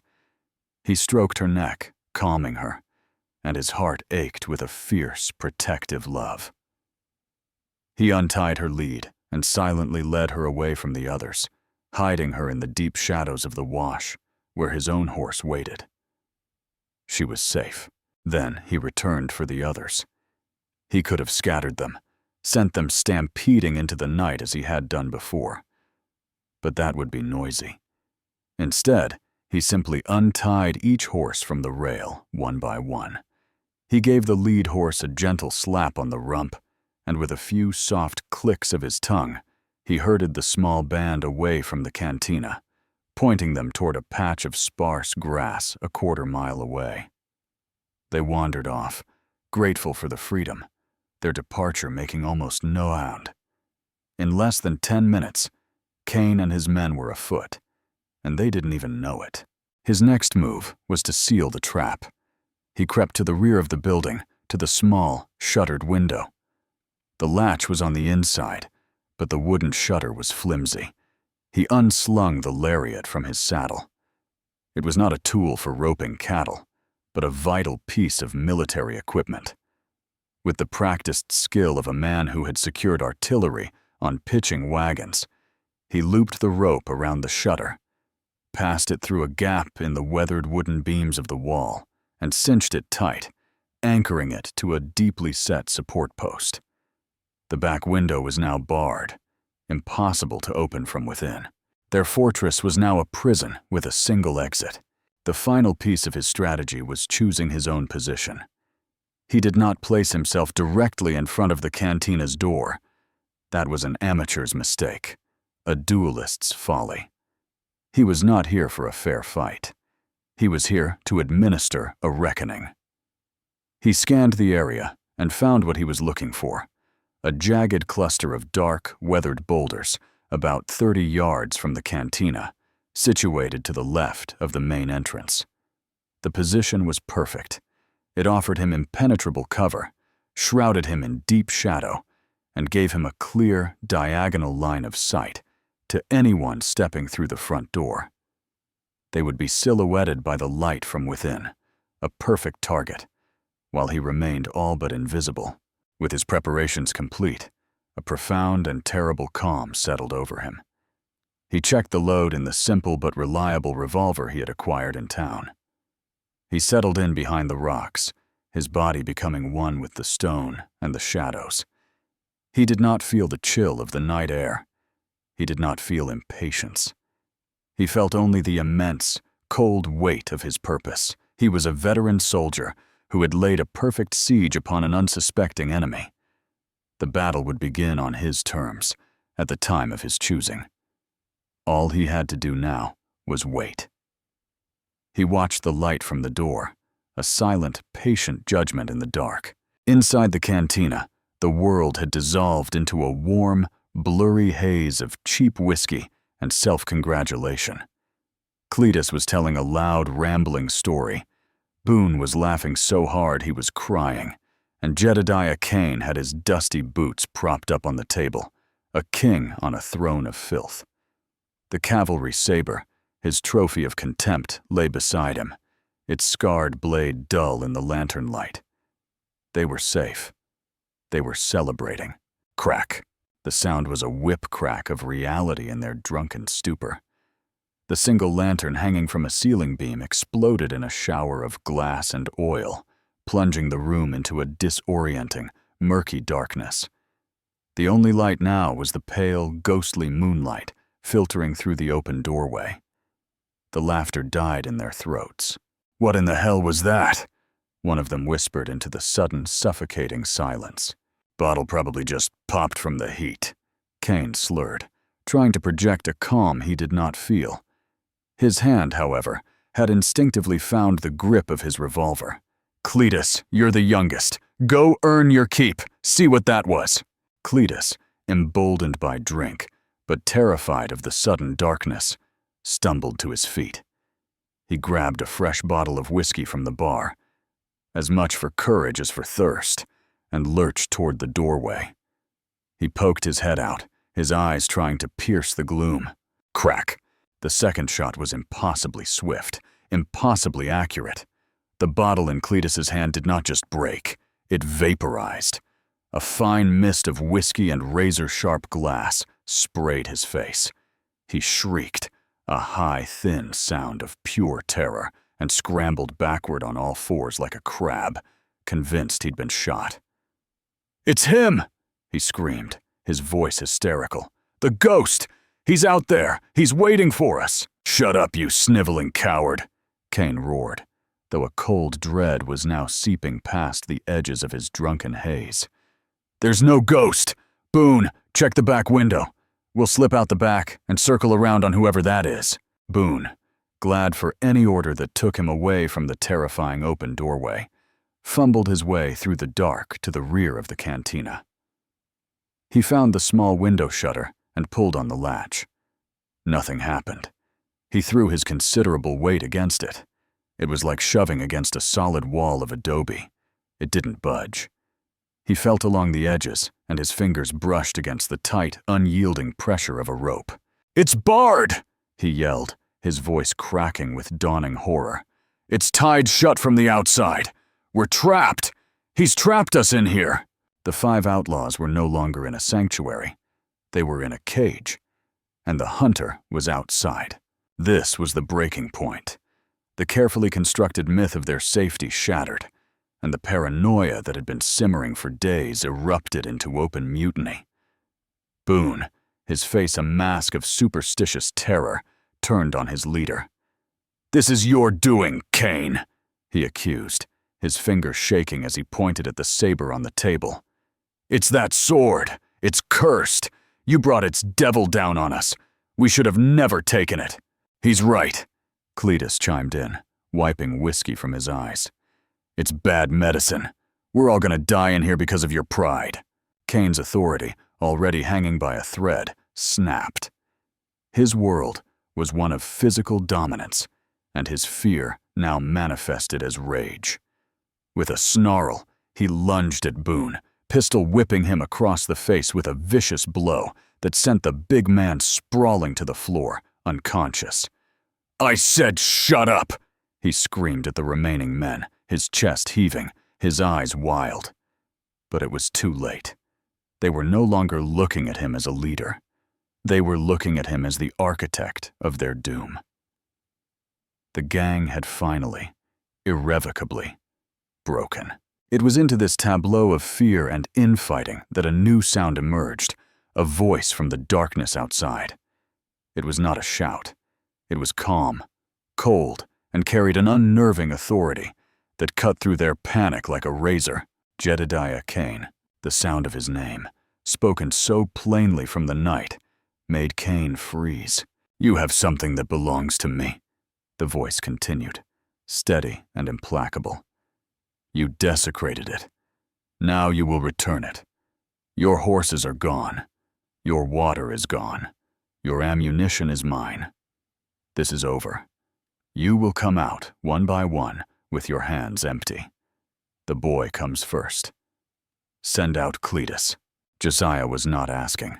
He was dictating the terms of their surrender. He was dismantling them, mind and body, one piece at a time. The outlaws stared at the pale, moonlit rectangle of the open door, which no longer looked like an exit, but like the hungry, waiting mouth of a tomb. There is no courage in a coward's heart, only varying degrees of fear. Inside the darkened cantina, Jedediah Kane's fear of the ghost in the darkness was, for a moment, eclipsed by his terror of being disobeyed. He shoved his revolver into Cletus's back, forcing him toward the moonlit doorway. He said, "You first, boy. Get out there. Do exactly as he says." Cletus stumbled out into the night, his hands raised so high they trembled. He was a boy, playing at being an outlaw, and the game had suddenly become terrifyingly real. He squinted into the darkness, seeing nothing but menacing shadows. "I'm out!" he cried, his voice a pathetic squeak. "Don't shoot!" Josiah's voice returned from the rocks, as calm and dispassionate as a judge reading a verdict. "Walk 20 paces straight ahead, lie face down on the ground. Put your hands on your head." Sobbing with relief, Cletus did exactly as he was told, effectively making himself a prisoner. "Next," the voice commanded. Inside, the last conscious outlaw looked at Kane, his eyes pleading. Kane gave him a savage look and gestured with his gun. The man, seeing no other choice, walked out and submitted to the same humiliating ritual. Josiah now had 2 prisoners lying in the dust without having fired a shot at either of them. He was taking a tally, not of bodies, but of surrendered souls. Kane was alone, save for the unconscious form of Boone on the floor. The cantina, his fortress, was now his tomb. He was caged, his gang broken, his authority shattered by an unseen, methodical force. Surrender was the only logical option left. But logic had long since fled Jedediah Kane. All that remained was a raw, curdled pride and a furious refusal to be beaten by the old man he had dismissed as sheep. If he was going to be dragged down to hell, he would not go quietly. His eyes fell upon the Cavalry Saber, its scarred blade lying on the floor. A final, crazed idea sparked in his mind. He would not surrender the symbol of his humiliation. He would use it. He snatched the saber from the floor and grabbed his revolver. He kicked the cantina door fully open and strode out into the moonlight, a creature of pure, theatrical defiance. He held his pistol in his right hand and the heavy saber in his left, holding it awkwardly before him like a crude shield. "All right, ghost!" he bellowed at the silent night, his voice ragged with fury. "You want your precious pig sticker? You want me? Come and face me like a man." Josiah did not reply to the taunt. He remained a shadow among the rocks, a patient predator watching his prey's final desperate throws. Enraged by the silence, Kane began firing wildly into the darkness, his shots aimed at nothing, bullets whining off the rocks far to Josiah's left and right. It was a tantrum of gunfire, a waste of precious ammunition. Josiah waited, his own pistol resting steady on the boulder before him. He waited for the telltale click of an empty chamber. It came after Kane's 6th shot. As Kane cursed and fumbled to reload his revolver, Josiah fired. He did not fire twice. He fired once. His single, deliberate shot crossed the 30 yards of open ground and found its mark with chilling precision. The bullet tore through the flesh and bone of Kane's right hand, the one holding the pistol. The gun clattered uselessly to the ground. Kane screamed, a raw, animal sound of shock and agony, dropping to his knees and clutching his ruined, bleeding hand. He was disarmed. He was defeated. The fight was over, but his hatred remained.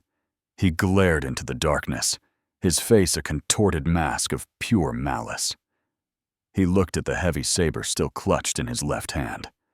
With the last iota of his strength, Fueled by a spite that was absolute, he let out a final, guttural roar and hurled the saber end over end at the shadows where he presumed his tormentor was hiding. It was not an attack. It was a final, pathetic act of desecration, his last insult to an honor he could never comprehend. The historic blade spun through the air and landed with a muted thud in the soft dust, its hilt pointing toward the rocks. Josiah Hedges finally emerged from the shadows. He walked slowly, his own pistol now held loosely at his side. He paid no attention to the whimpering, defeated man kneeling in the dirt. His eyes were fixed on one thing only. He walked past Cain as if he weren't even there.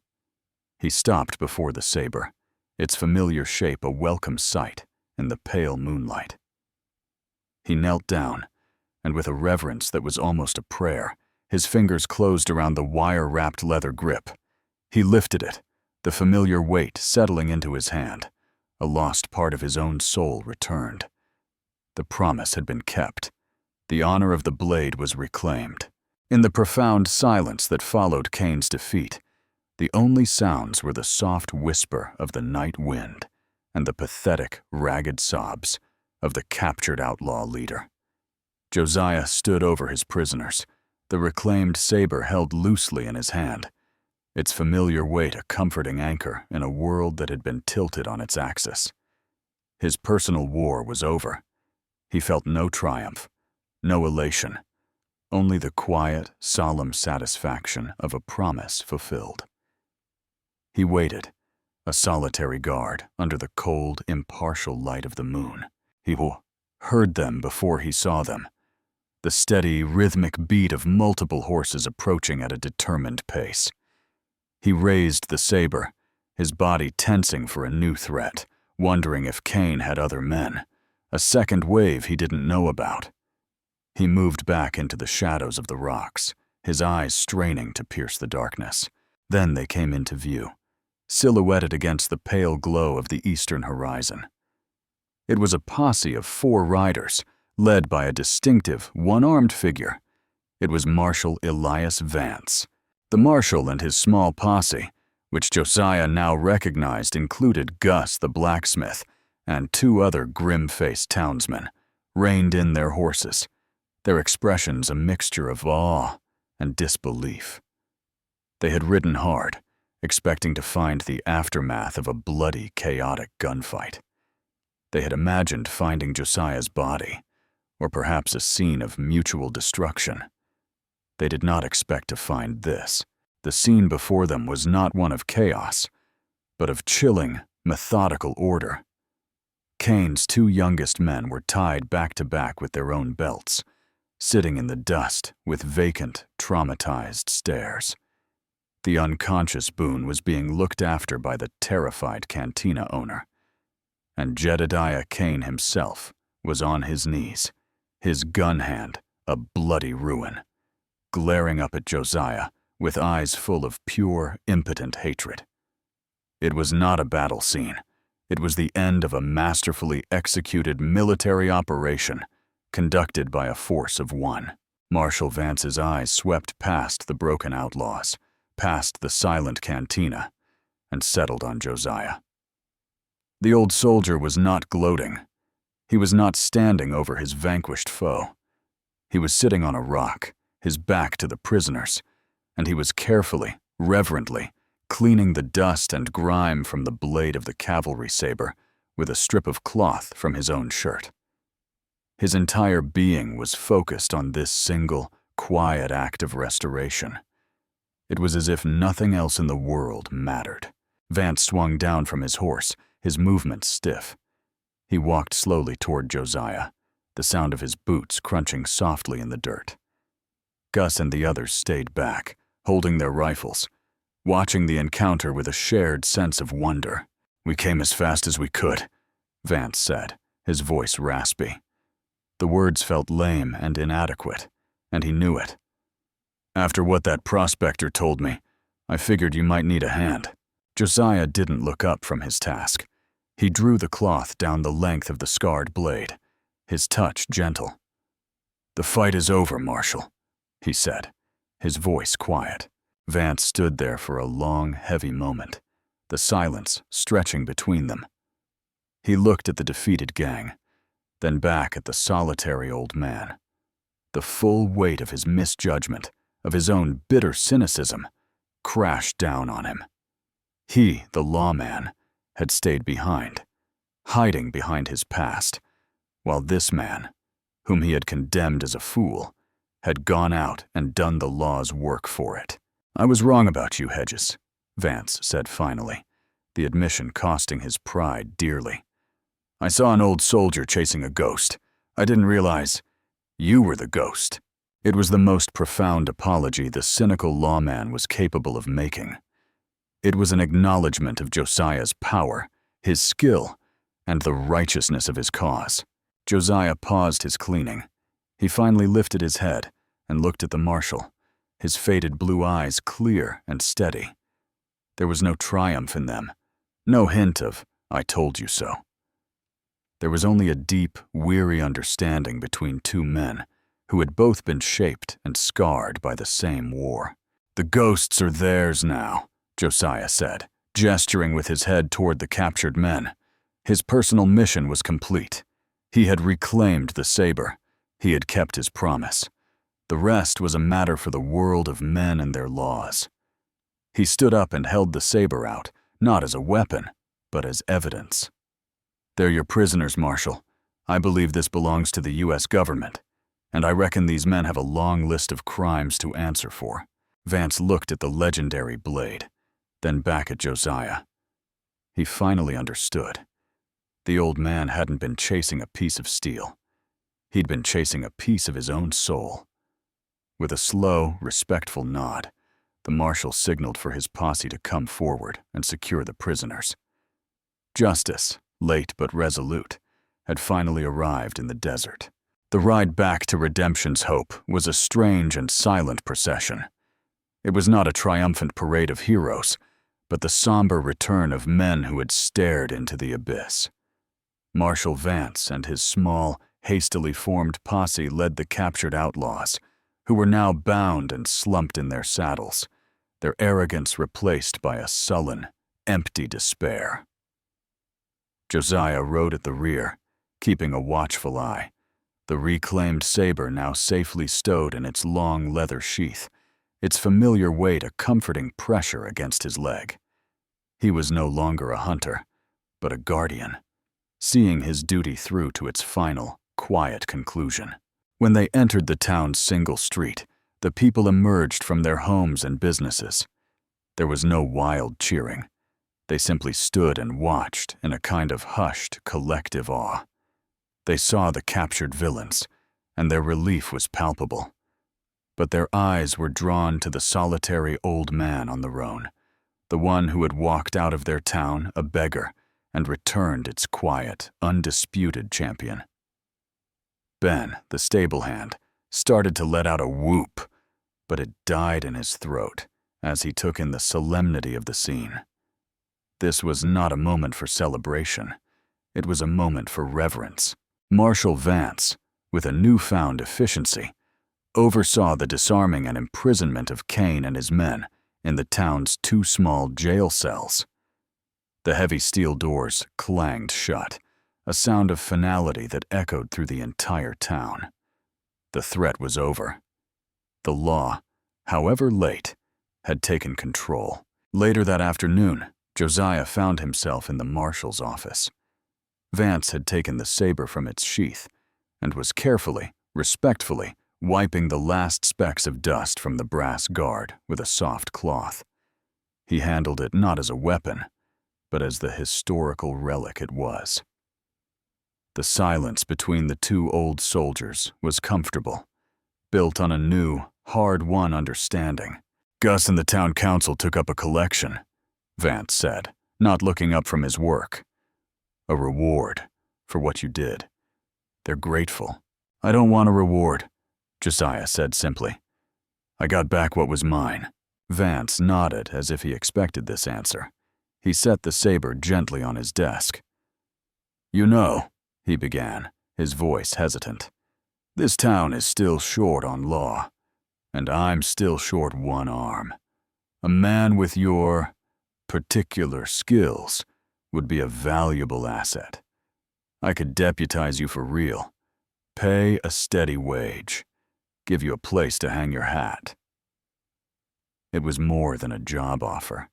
It was an invitation to belong, an offer of a home from a man who had once offered him nothing but scorn.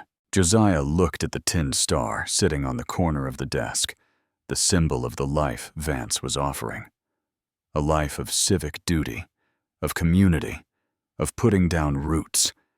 It was the life he had dreamed of for 20 years.